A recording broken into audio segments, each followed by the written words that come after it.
जी तो गावा जूस तैयार है। इसको बनाने का तरीका हम आपको आज की वीडियो में सिखाएंगे। तो शुरू करते हैं आज की वीडियो।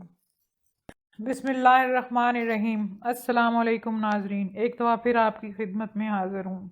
आज हम बनाएंगे गावा जूस यानी अमरूद का जूस। वीडियो शुरू करने से पहले हमें ज़रूर सब्सक्राइब करें ताकि आपको हमारी नई नई वीडियोज़ मिलती रहे। शुरू करते हैं आज की वीडियो। इसके लिए हमें चाहिए ये 3 मीडियम अमरूद है, 4 टेबल स्पून चीनी और 1 चुटकी काला नमक और पानी का 1 गिलास।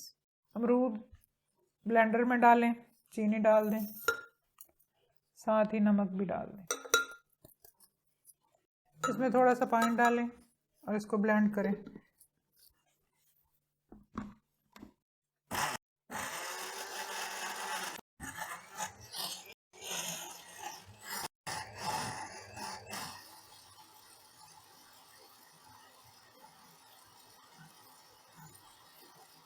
इसको 1 मिनट तक हमने चलाया। ये सारा कुछ अच्छी तरह ब्लेंड हो गया। अब इसमें पानी डालते हैं, ये इतना पानी ग्लास से कम।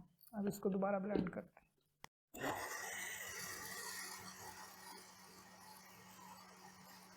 इसको हमने दोबारा 1 मिनट के लिए और ब्लेंड कर लिया। अब इसको छानते हैं।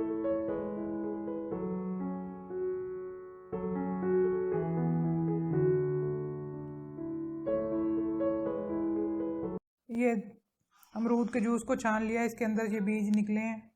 नहायत मज़ेदार गावा जूस तैयार है। इसको ज़रूर ट्राई करें और कमेंट बॉक्स में ज़रूर बताएं। अल्लाह आपको दोनों जहानों की खुशियाँ अता करे। अगली वीडियो तक के लिए अल्लाह निगहबान।